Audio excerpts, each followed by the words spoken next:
Assalamualaikum warahmatullahi wabarakatuh. Zamin nasil yawmin la raiba fi innallaha ala kulli shay'in qadir. Ma khalqukum wa la ba'sukum illa ka nafsi wahida innallaha sami'un basir.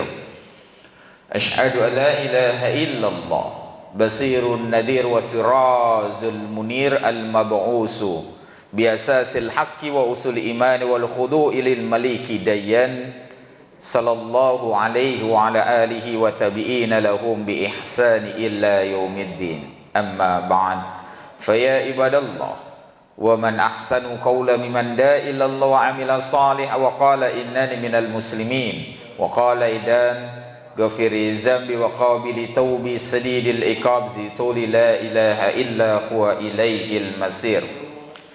Fainaral hadisi fi kitabullah haral huda Muhammadin sallallahu alaihi wasallam wasarul umur muhdasatuha fa inna kulla muhdasatin bid'ah wa kulla bid'atin dalalah wa kulla dalalatin finnar.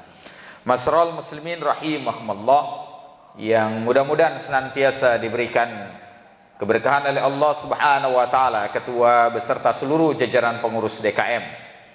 Wabil khusus para orang tua kita semua yang hari ini hadir, yang sama-sama kita doakan senantiasa diberikan kesehatan, kesempatan dan kemudahan untuk bisa beribadah kepada Allah Subhanahu wa taala. Wabil khusus para jamaah sekalian yang hari ini hadir, yang mudah-mudahan dalam di tengah pandemi ini kita masih bisa bermuajahah di rumah Allah Subhanahu wa taala. Kelak ini akan menjadi pemberat timbangan kita di yaumil akhirat kelak. Masral muslimin rahimahumullah, pada kesempatan hari ini saya ingin mengangkat sebuah pembahasan yang disampaikan oleh Imam Ghazali dalam kitabnya Al-Mawa'id, kumpulan hadis-hadis qudsi. Dalam kitab Al-Mawa'id, Imam Ghazali memberikan tausiah nasihat kepada kita semua untuk menjadi renungan pada kesempatan hari ini. Dalam salah satu bahasannya Imam Ghazali membalas tentang basiru ba'isin alal ard, manusia-manusia celaka di muka bumi. Pakai eho itu. Pembahasan tentang manusia-manusia celaka di muka bumi ini ada 8 poin. Hari ini kita ingin angkat 3 sebagai renungan buat kita. Dan mudah-mudahan kita tidak termasuk orang yang celaka di muka bumi. Karena kalau kita sudah termasuk orang yang celaka di muka bumi, maka sesungguhnya rentetan-rentetan masalah yang akan kita hadapi di muka bumi dan kehidupan akhirat nanti adalah sebuah catatan yang akan kita bawa nanti pada kehidupan kematian setelah kematian kita semua. Siapa mereka yang mendapat julukan dalam hadis qudsi orang-orang yang celaka di muka bumi? Yang pertama, kata Imam Ghazali, ma la yasiruna bil ghairati min ahlil ibadah. Manusia celaka yang pertama, kata Imam Ghazali, yang ada di muka bumi adalah mala yasiruna bil ghairati, mereka yang tidak merasa cemburu min ahlil ibadah, terhadap para ahli ibadah. Jadi Pak, kita harus cemburu kepada orang alim di antara kita semua. Kita harus cemburu kepada mereka-mereka yang ahli ibadah. Kita harus cemburu kepada mereka-mereka yang mendapatkan kematian yang baik di tengah kita semua. Karena kecemburuan kepada ahli ibadah adalah bagian dari iman kita kepada Allah Subhanahu wa taala. Kalau kita tidak cemburu kepada ahli ibadah, maka cemburu kita pasti kepada orang-orang yang hidupnya mengabdikan dirinya pada kehidupan dunia. Ta'isa abdu dinar, ta'isa abdu dinar, ta'isa abdu dinar. Celakalah wahai hamba dinar, celakalah wahai hamba kekuasaan, celakalah wahai hamba orang-orang yang kemudian menghambakan dirinya pada kemewahan-kemewahan dunia. Itu sebabnya Bapak harus punya rasa cemburu, karena rasa cemburu itulah yang membuat kita menjadi berubah untuk ke arah yang lebih baik. Makanya Rasulullah SAW sampai menegaskan kepada kita semua dalam hadis riwayat Bukhari. Ada 2 cemburu yang sangat disukai oleh Allah Subhanahu wa taala. Cemburu apa? Yang pertama cemburu kepada orang yang membaca Quran dan mengajarkannya. Yang kedua cemburu kepada ahli dermawan di antara kita semua. Jadi saya cemburu kepada Ustadz Imam yang menjadi imam buat kita semua. Cemburu dia yang kemudian membaca Al-Quran dan mengajarkan kepada anak-anak. Kita harus cemburu. Kita harus cemburu kepada anak-anak yang kemudian menghafal Quran. Kalau hilang perasaan cemburu kita semua, hilang rasa cemburu dari itu sesungguhnya maka kita tidak akan mengalami perubahan ke arah kebaikan. Karena kecemburuan itu sudah dicontohkan oleh para sahabat. Ketika para sahabat mendengar Bilal bin Rabah, Rasulullah SAW berkata Bilal bin Rabah terompahnya telah sampai di dalam surga, itu para sahabat cemburu. Bagaimana mungkin? Sampai mereka bertanya kepada Bilal, ya Bilal, Sami'atu, aku mendengar bahwa terompahmu, aku mendengar dari Rasulullah bahwa terompahmu telah sampai di dalam surga. Apa amalanmu ya Bilal? Ma'af'al. Kata Bilal, mungkin karena saya terbiasa menjaga wudhu saya. Dan terbiasa menegakkan sholat sunnah. Itu Bilal. Mereka bertanya kepada Bilal. Istri Rasulullah SAW, Ummul Mukminin Aisyah, sampai menangis bercucuran air mata ketika dia mendengar bahwa kelak Rasulullah SAW akan masuk surga berpasangan dengan Utsman bin Affan. Bukan dengan dirinya, cemburu dirinya. Bapak harus cemburu, Pak.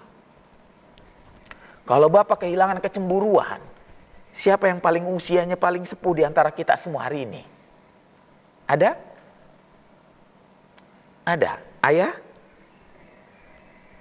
Kita harus cemburu kepada ayah.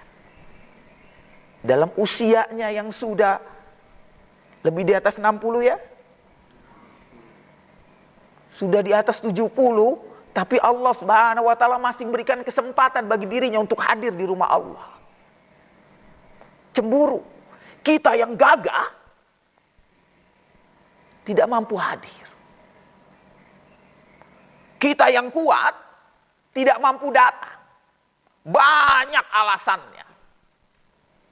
Pandemi. Takut corona. Takut. Maka itu sebabnya Pak, berhati-hatilah dengan niat-niat di dalam hati kita. Tapi perasaan cemburu kepada orang-orang ahli ibadah harus ditanamkan. Di tempat saya, sudah hampir 3 Jumat, Pak. Sudah 3 Jumat, itu orang meninggal dunia. Kita sholat jenazah. Setiap Jumat. Bukan kematiannya, Pak. Yang saya cemburu dia meninggal dunia di hari Jumat. Di hari yang penuh dengan kebaikan.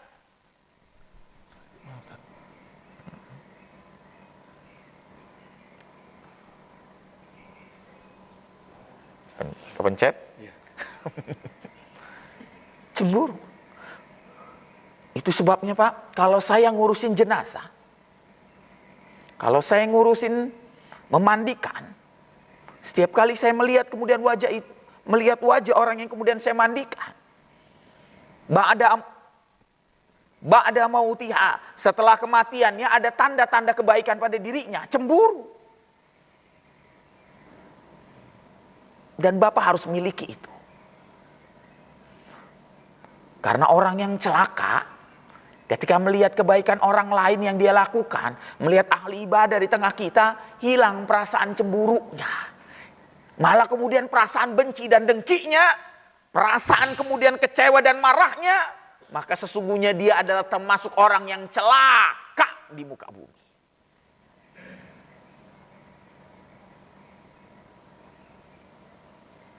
Apalagi kalau sampai dia berkata, yuridu liyutfi'u nurallahi biafwahi.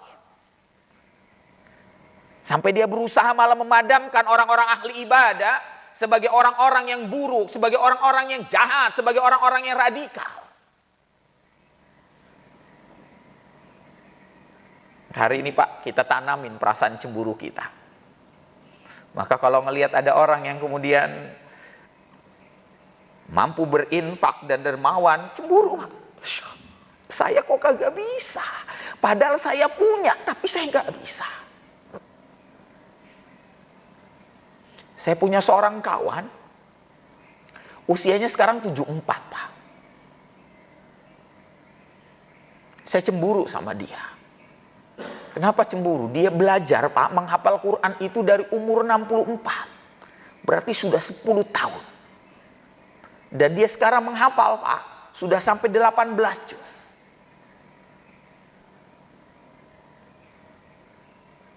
Malu nggak kita Pak? Malu. Cemburu nggak kita? Cemburu. Kok dia bisa ya? Kok dia bisa ya? Kok dia sanggup ya? Padahal hafalan saya tidak ada setengah-setengahnya dari dia. Padahal usia saya lebih muda. Cemburu Pak. Kok dia bisa? Malu rasanya. Sama. Yang di sini juga harus kita merasa cemburu. Dia sanggup sampai menghafal 18 juz. Bahkan ketika saya tanya kepada dirinya, Pak Haji, mau sampai berapa lama menghafal Quran? Mau sampai selesai? Dia jawab, iya. Sampai bigorgir malam, bigorgir goroh. Sampai nanti Ustadz, ruh saya tinggal di tenggorokan, maka pada saat itulah kemudian saya tidak akan lagi sanggup untuk menghafal. Allah. Malu banget kita Pak. Maka bagi kita yang baru kemudian menghafal lalu kemudian berkata, Ustadz, saya susah menghafal. Padahal biarkan nanti Allah yang memberikan kemudahan buat kita.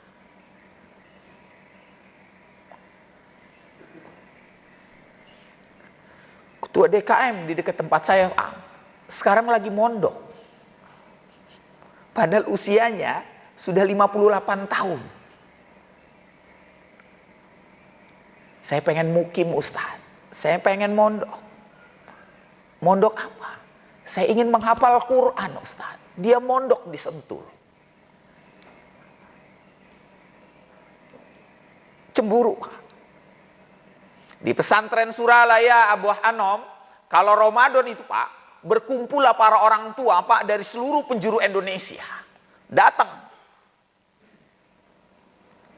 Mereka datang setiap bulan Ramadan. Mereka berkumpul Pak, untuk apa? Menghafal Quran, belajar ngaji, belajar kitab. Kumpul itu orang-orang dari seluruh penjuru Indonesia. Sudah usia 50, 60, 70 kumpul Pak. Mereka masih menuntut ilmu, masih seperti santri dengan waktu yang begitu teratur dan disiplin. Malu. Malu kita Pak. Yang kadangkala kita membaca baru satu lembar Al-Quran, kita sudah merasa lelah dan ngantuk. Ya Allah Ustadz, saya baca satu lembar, satu ayat, mata terbuka, satu ayat, mata merem.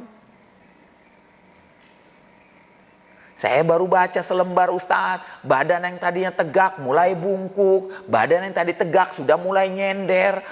Lelah, malu. Cemburu. Maka kita harus punya perasaan cemburu. Maka orang yang celaka, kata Imam Ghazali, adalah orang yang tidak memiliki kecemburuan terhadap para ahli ibadah. Pak, kalau ada yang meninggal, rame penuh orang hadir. Dia ikut nyolatin banyak, cemburu Pak. Amalan apa sih yang dia lakukan?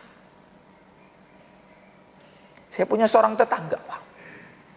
Mudanya tukang minum. Saat dia meninggal saya ngurusin. Tukang minum. Lantas dia kena serangan stroke. Saya membantunya terapi sampai dia bisa jalan. Lantas dia kemudian serangan stroke menjadi jalan buat dia mendapatkan hidayah. Dia bertobat sama Allah dan kemudian rajin ibadahnya. Qadarallah wa masa'afa. Takdir Allah Subhanahu wa taala berkata lain kepada dirinya, dia meninggal dunia. Dia meninggal dunia di malam Jumat. Sampai saya ngomong sama ketua DKM begini, Haji, kita nggak pernah lihat dia sholat di masjid. Jarang. Kecuali setelah dia kemudian sadar, dia mulai banyak lebih kelihatan ke masjid. Tapi itu pun tidak sebanyak. Yang kita pahami bahwa dia adalah orang yang dulu tidak rajin ibadah. Tapi Allah muliakan dirinya meninggal dunia dalam keadaan hari malam Jumat. Jumat saya yang mandiin. Dan disolatin di masjid.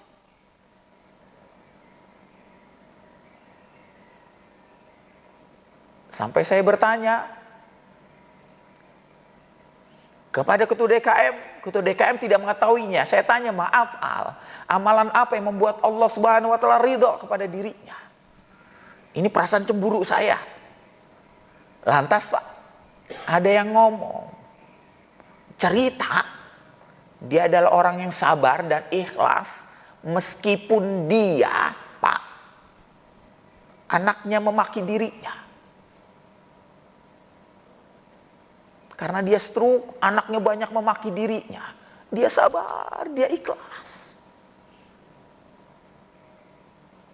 Istrinya banyak menghardik dirinya. Kesabaran dan keikhlasannya sangat sabar Ustaz, sangat ikhlas.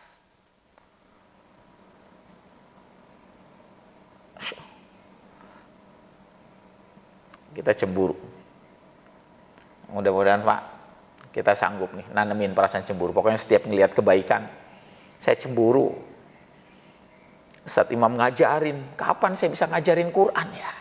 Kapan saya bisa ngajarin Quran buat anak saya ya? Anak saya setoran hafalan Qurannya kepada Ustaz Imam, kapan dia bisa setoran sama saya ya? Kapan? Kapan?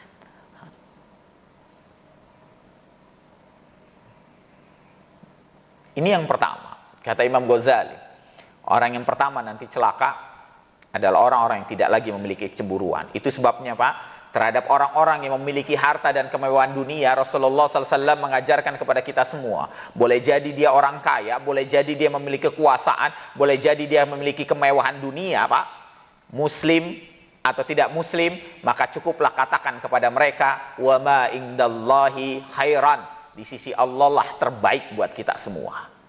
Tapi bagi orang-orang yang beriman, dia memiliki segalanya Pak, dia beriman memiliki segalanya, maka kita akan berkata kepada dia, Masya Allah tabarakallah. Kalimat Masya Allah tabarakallah adalah sebuah kalimat bahwa dia cemburu kepada mereka, sambil kemudian berkata, tabarakallah, semoga Allah Subhanahu wa taala memberikan keberkahan bagi dirinya. Maka doa keberkahan yang disampaikan kepada dirinya akan berbalik kepada kita. Allah akan memberkahi kita dengan memiliki apa yang dia miliki. Itu yang pertama. Yang kedua, kata Imam Ghazali, orang yang celaka adalah ulaikal ladina la yasirun bil junub li junubihim. Orang-orang yang dia nggak sadar, orang-orang yang tidak menyadari bahwa dia telah melakukan dosa dan kesalahan. Hati-hati Pak. Ada orang yang kemudian berbuat salah, tapi dia tidak menyadari bahwa itu salah. Bahkan dia menganggap enteng itu kesalahan. Bahkan menganggap enteng itu dosa, dan seolah-olah dia, saya nggak salah, saya nggak berdosa, saya tidak salah. Banyak yang begitu Pak, banyak. Perasaan zauk, perasaan merasa bersalah Pak, harus ada pada diri kita. Lihatlah As-Saufan Asy-Syauri. As-Saufan Asy-Syauri pernah menangis sepanjang malamnya Pak. Ketika ditanya, ya Syekh, kenapa engkau menangis? Matamu sampai bengkak-bengkak. Saya lihat kamu kemudian sholat, kemudian berjamaah, selesainya menangis. Selesai sholat asarnya kamu menangis. Selesai sholat maghribnya kamu menangis. 5 waktu saya bertemu engkau di masjid, 5 waktu juga saya melihat engkau menangis sampai matamu bengkak-bengkak. Apa kata As-Safwan Ats-Tsauri? Saya menangis karena saya bertemu dengan seseorang. Lantas hatinya ngomong, Pak, orang tersebut melakukan keburukan, Pak. Orang tersebut melakukan keburukan. Lantas As-Safwan Ats-Tsauri dalam hatinya ngomong, Pak. Ngomong dalam hatinya, nanti ini orang celaka di akhirat. Cuma ngomong dalam hatinya, cuma ngomong begitu saja, Pak. Dia merasa bahwa As-Safwan Ats-Tsauri wa may yusriku fi hukmihi ahada, merasa telah mendahului keputusan Allah, karena belum tentu orang itu nanti celaka di akhirat, dan bisa jadi yang celaka adalah dirinya. Berprasangka buruk pada saudaranya, As-Safwan Ats-Tsauri menangis sepanjang malam. Berapa banyak kita berprasangka buruk dengan saudara kita, Pak? Banyak. Tapi kita tidak pernah merasa bersalah. Berapa banyak lisan kita menyakiti, tapi kita tidak pernah merasa bersalah.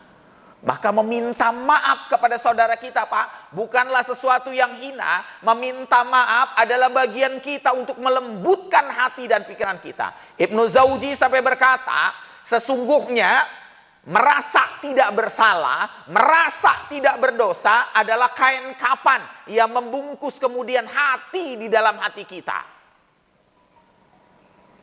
Dia digambarkan seperti kain kapan yang membungkus hati kita, yang membuat seseorang maka hilang merasa dirinya telah berdosa.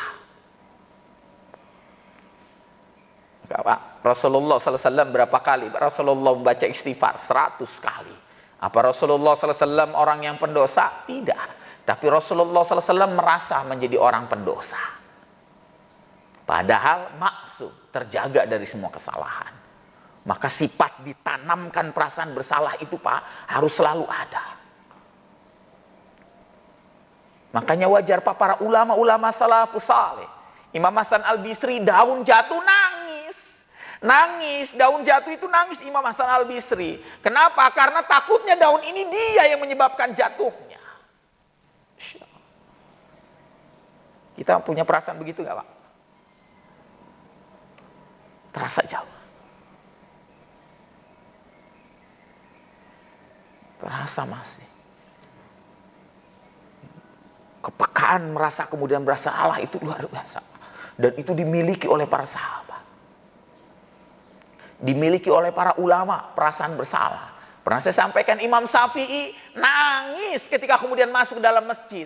Ketika ditanya, kenapa ya Syekh engkau menangis? Kenapa menangis? Saya menangis karena saya tadi lupa masuk ke masjid kaki kiri atau kanan dulu. Kita nggak pernah kepikiran begitu, Pak. Tapi mereka kepikiran perasaan itu.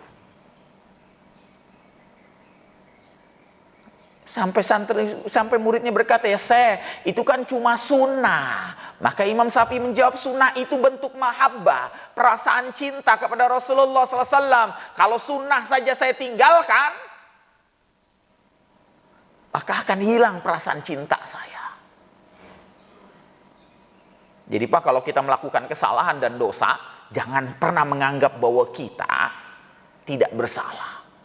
Beristighfar sebanyak-banyaknya. Astagfirullah, astagfirullah, astagfirullah, astagfirullah, astagfirullah, astagfirullah. Banyak banget, Pak, kesalahan kita. Banyak banget. Makanya sampai dalam hadis riwayat Ibnu Hibban, Rasulullah SAW berkata begini, ada orang yang Allah Subhanahu wa taala, innallaha azza wa jalla yubghidu kulla. Sesungguhnya Allah Subhanahu wa taala murka pada 3 keadaan seseorang pada saat pagi harinya. 3 keadaan seseorang pada pagi harinya. Allah murka pada 3 keadaan seseorang pada pagi harinya. Siapa? Mereka yang baru bangun sudah marah-marah.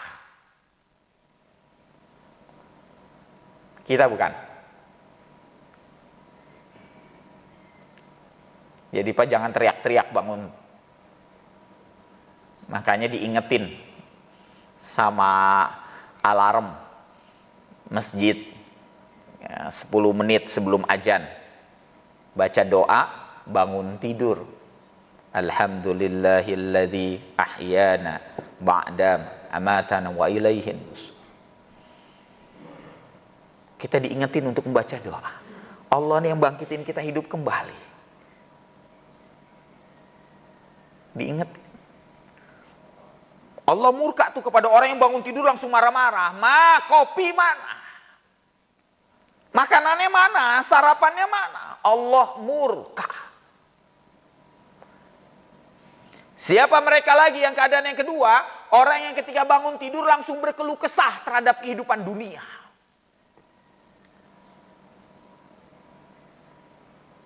Bangun tidur langsung berkeluh kesah. Kayaknya hari ini saya nggak bakal dapat proyek ini. Kayaknya hari ini saya nggak akan dapat apa-apa. Makanya pagi hari kita diminta untuk datang ke masjid, untuk sholat subuh berjamaah. Maka Allah limpahkan keberkahan itu dari langit dan bumi. Dan kita kemudian diperintahkan untuk kemudian sholat suruh. Sampai kita diperintahkan orang yang paling kaya di dunia ini Pak. Orang yang menegakkan sholat sunnah 2 rakaat. Kapan? Waktu subuh. Orang yang paling kaya. Maka berhenti. Pagi hari kita berkeluh kesah terhadap kehidupan dunia kita. Karena sesungguhnya Allah Subhanahu wa Ta'ala telah mengatur itu semua. Tugas kita hari ini adalah berdoa. Ya Allah. Allahumma la sahla illa ma ja'altahu sahla. Ya Allah. Buatlah yang susah jadi mudah. Wa anta tajhalul hazna idza si'ta sahla. Dan buatlah kesedihan hamba menjadi kebahagiaan pada hari ini.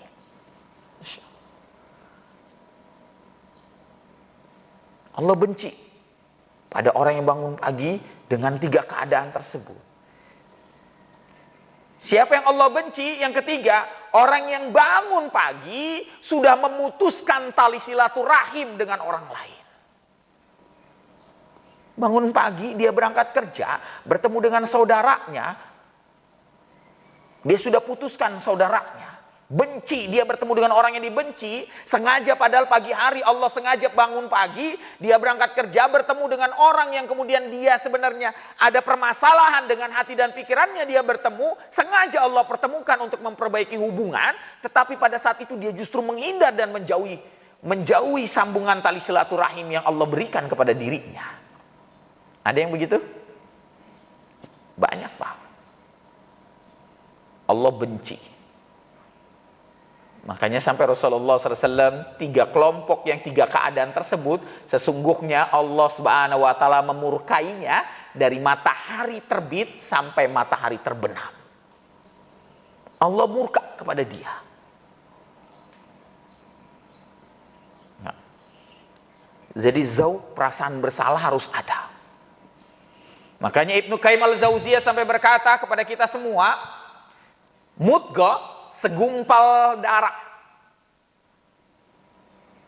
segumpal daging yang ada di dalam tubuh kita, hati, qalb, hati, itu terbuka kalau kita beristighfar sama Allah Subhanahu wa Ta'ala, dan dia tertutup kalau dia memperbanyak maksiat kepada Allah Subhanahu wa Ta'ala. Apalagi jika dia tidak merasa bersalah. Tidak merasa kemudian saya tidak melakukan, saya nggak merasa bersalah. Makanya Pak, kalau kemudian dia orang menuduh kita kemudian merasa bersalah, cukuplah bagi kita berkata kepada dirinya, jika saya bersalah, saya minta maaf. Jika saya bersalah, saya minta maaf. Jika saya bersalah, minta maaf. Apakah kita akan jadi hina? Tidak. Tapi Allah Subhanahu wa Ta'ala mencatat kita sebagai orang yang kemudian punya perasaan takutnya kita yang bersalah. Maka mendatangi tasiluman qata'aka, menyambung tali silaturahim yang pertama kali kita datangi, al-hayatu fi dunya wal akhirah, maka kebahagiaan buat dunia kita dan kehidupan akhirat kita semua. Maka orang celaka yang kedua adalah orang yang kemudian tidak pernah merasa bersalah. Maka wajar kalau Imam Ghazali sampai berkata, ketika orang merasa tidak bersalah, disitulah dosanya. Banyak orang hari ini Boleh jadi apa yang disampaikan pandangan dia benar, kamu salah. Yang kamu lakukan itu semua salah. Tapi dia lupa cara menyampaikannya yang salah, tanpa sadar dia kemudian ternyata telah berbuat salah. Hati-hati. Nah, maka yang kedua, perasaan zauk, perasaan kita bersalah itu penting. Itu yang kedua. Kata Imam Ghazali, kelompok ketiga yang nanti celaka adalah ulaikal ladzina la yasiruna yadrikun ang sadaqtihim batila. Ada orang yang melakukan amalan, mereka yang melakukan amalan tapi nggak sadar bahwa amalannya sia-sia. Habis, Pak. Siapa mereka? Disebutkan oleh Imam Ghazali ada 14. Kita sebutkan beberapa. Yang pertama, mereka yang murtad. Orang yang keluar dari Islam, maka sesungguhnya semua amalan yang dia lakukan pada saat Islam habis. Siapa yang kedua? Yang syirik kepada Allah Subhanahu wa taala. Wa may yusyrik billahi fakannama hara minas samai fatahtafu tayru. Orang-orang yang menyekutukan Allah Subhanahu wa taala, amalannya itu tidak akan pernah sampai ke langit dan Allah Subhanahu wa taala menerbangkan semua amalannya. Sia-sia. Makanya para Rasulullah SAW sekali kita datang ke dukun, uskun, ustadz tapi dukun, kikun, kiai tapi dukun, hakun, haji tapi dukun, maka sholat kita tidak diterima selama 40 hari. Masya Allah. Selama 40 hari. Saya punya seorang kawan yang hari ini lagi berobat ke dukun, Pak. Lagi berobat ke dukun. Dia dalam kondisi yang terpaksa. Saya terpaksa, Ustadz, yang ngajak adik saya. Saya sakit, adik saya ngajak saya ke dukun.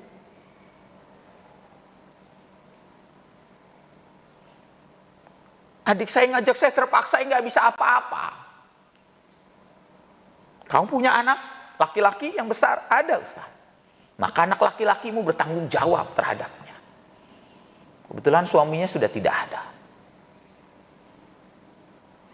Bertanggung jawab. Maka saya berkata kepada dia, amalan Anda menjadi sia-sia, meskipun Anda dalam hati terpaksa, tapi Anda tetap mengikuti, datang ke dukun, dengan kemudian menyembeli binatang sesembahan, untuk kemudian dikorbankan untuk sebagai penghilang rasa penyakit dari dirinya, maka sesungguhnya 40 hari amalan Anda, 40 hari sholat Anda tidak akan diterima di hadapan Allah. Maka hati-hati, Pak. Amalan syirik kita itu menghilangkan semuanya. Siapa lagi? Riya wa sum'ah. Orang-orang yang pamer, orang-orang yang kemudian sum'ah, orang-orang yang menyebut kebaikan-kebaikannya.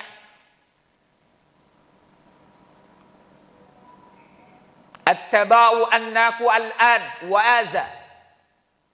Jauhilah perbuatan al-an wa'aza, mengungkit kebaikan kita kepada orang lain. Wa'aza, apa wa'aza? Menyakiti, memberi sedekah tapi menyakiti. Memberi sedekah tapi menyakiti. Ustaz, saya ngasih sedekah, lantas saya kemudian foto, tapi itu sebagai dokumentasi untuk panitia, boleh nggak? Boleh, karena dokumentasi bukti.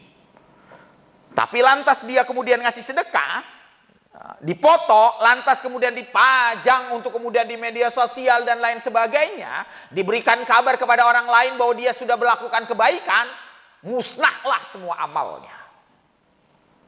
Ditambah dia menyakiti hati orang.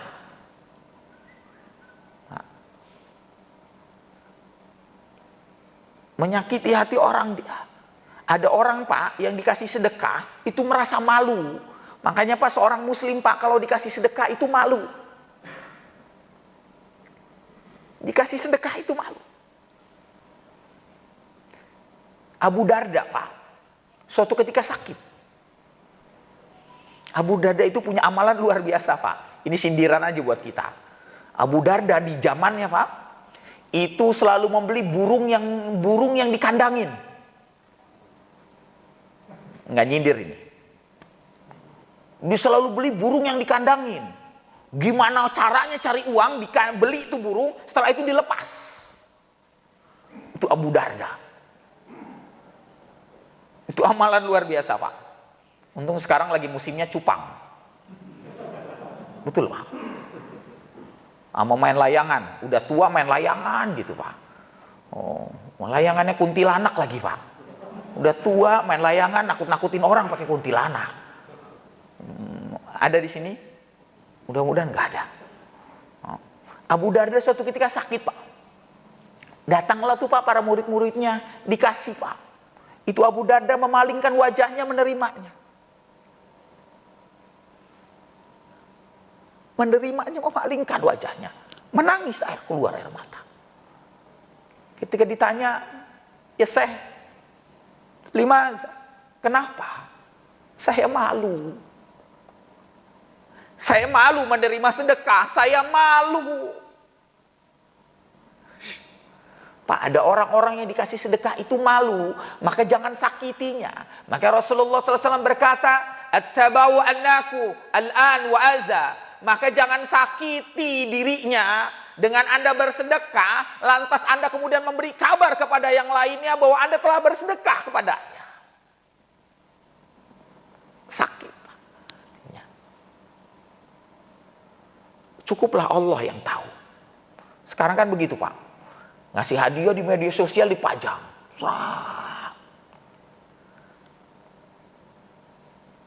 Orang tersebut belum tentu, Pak, terima. Kok foto saya ada di situ ya? Wajah saya ada di situ ya? Ustaz, kalau di blur boleh nggak? Boleh. Jangan sampai ketahuan wajahnya. Lindungi dirinya. Kita sering tuh, Pak, begitu, Pak. Media sosial. Jangan sakiti wajahnya. Makanya kemarin wajarlah kalau umat Islam kemudian kecewa dan marah ketika ada pemberian nasi anjing. Betul? Sudah diekspos, namanya anjing lagi, Pak. Padahal salah satu amalan yang membuat, Pak, amalan kita sia-sia adalah memelihara anjing bagi kaum muslimin. Kecuali anjing penjaga dan anjing pemburu yang diletakkan jauh di luar rumah kita. Saya pernah urus ke Madura, itu banyak, Pak, orang-orang Madura, Pak. Tapi memang binatangnya ditaruh di luar. Anjingnya, karena memang untuk berburu. Waktu saya ke Ujung Kulon, Pak, itu banyak yang punya. Karena memang babi masih berkeliaran di Ujung Kulon. Tanjung Lesung, Panimbangan, Ujung Kulon, Sumur situ, Pak. Masih banyak babi berkeliaran, santai banget. Makanya kalau camping di Ujung Kulon, Pak, jangan kaget, yang ketemu bukan badak, babi hutan mulu, Pak. Di sana. Mereka melihara anjing tapi taruhnya di luar rumah. Boleh, boleh. Tapi kalau taruhnya di dalam, maka sesungguhnya dia telah dikirot, Pak, amalannya. Berapa itu satu kirot? Satu iris gunung. Habis nggak? Emang kita punya amalan seberat gunung. Apalagi sekarang, Pak, amalan kita yang paling besar, Pak, amalan kita yang paling besar itu takziah. Nyolatin, nemenin mandiin, Pak, ngeliatin nunggu dia selesai mandi, lantas kemudian antar ke kuburan, pahalanya gede banget. Sebesar gunung Jabal Nur dan Jabal Uhud. Sekarang nggak bisa, Pak. Sekarang nggak bisa, kita harus ngikutin protokol dan takut-takut sekarang, Pak. Aduh. Makanya, Pak, job saya sebagai amil hilang itu, Pak, sekarang, Pak. Sekarang saya udah jarang mandiin lagi, Pak. Diambil semua protokol kesehatan. Ustadz mau mandiin, tapi pakai lengkap begitu semua, ya ribet.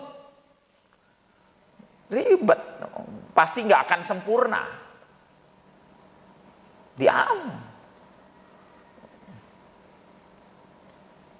Sedih. Maka itu sebabnya, Pak, itu yang keempat. Maka jangan pelihara anjing. Dalam Islam kita tidak boleh. Ada pertanyaan lagi, Ustadz. Hayatun wa kilabun. Kalau seandainya anjing tidak boleh, apakah binatang seperti reptil, ular dan lain sebagainya boleh dipelihara? Boleh dipelihara, apakah memusnahkan semua amalnya? Dalam kaidah fikih, binatang reptil tidak boleh dipelihara. Ular itu tidak boleh dipelihara. Tetapi tidak memusnahkan amal.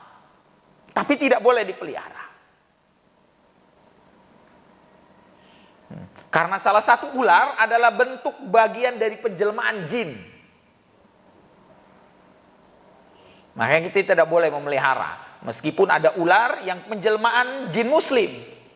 Makanya dalam hadis, kalau ada ular kemudian dalam rumah kita, maka diamkan dia selama 3 hari di rumah kita.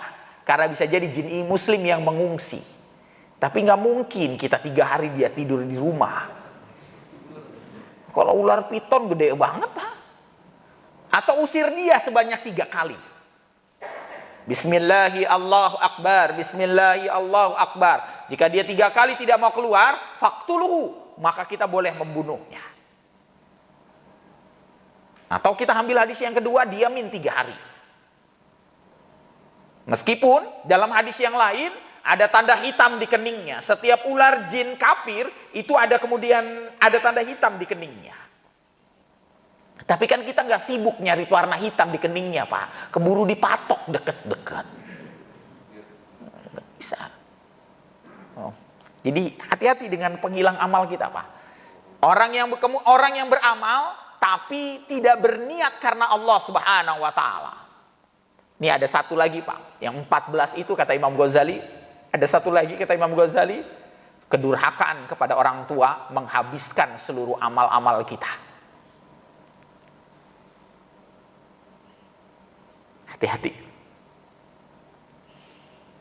Kitab Al-Mawaid itu kumpulan hadis-hadis qudsi. Lalu Imam Ghazali memberikan tausiahnya kepada kita.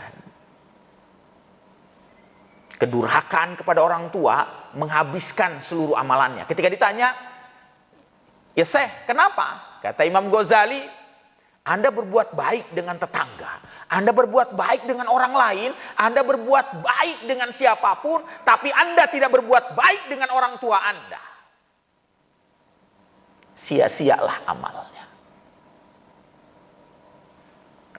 Mudah-mudahan orang tua memang itu luar biasa. Adalah bagian yang saya sudah banyak pasien, Pak, yang datang itu orang tua nangis menceritakan bagaimana kemudian kerasnya anaknya.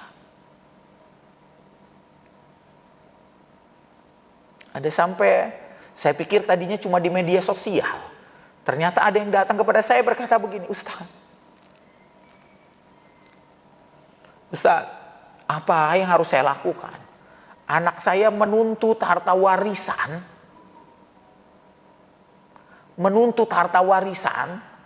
padahal itu rumah yang hari ini saya tempati, dan dia menuntut rumah itu dijual, dan dia minta bagian warisnya kepada saya. Seorang wanita janda sudah ditinggal oleh ayahnya, oleh suaminya. Datang anaknya, bahkan sampai dia mengancam kepada ibunya jika kemudian dia tidak mau menjual dan membagi warisannya. Ternyata yang begitu ternyata sudah banyak, ya Pak. Sedih banget. Dia tidak sadar bahwa dia telah melakukan dosa. Dia telah menghabiskan semua amal-amalnya.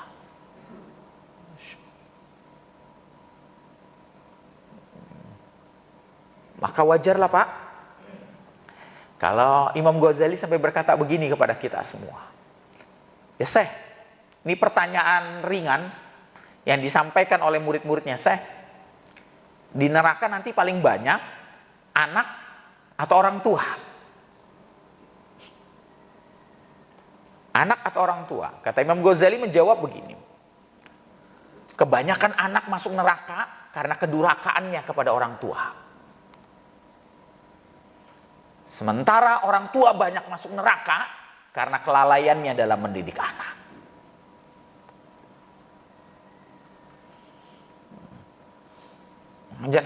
Maka ada salah satu hadis, panjang hadisnya, Pak.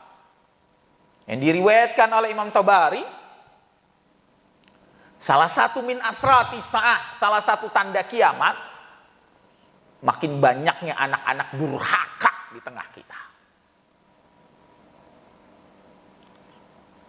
Dan heran, apalagi lagi lockdown begini, anak udah megang HP terus setiap hari itu, Pak.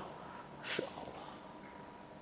Oh, dia tidak lagi belajar akhlak, dia tidak lagi belajar adab, karena proses belajar itu daring. Dia tidak bertemu banyak orang, dia tidak bertemu dengan gurunya kemudian mengajarkan adab bagi dirinya.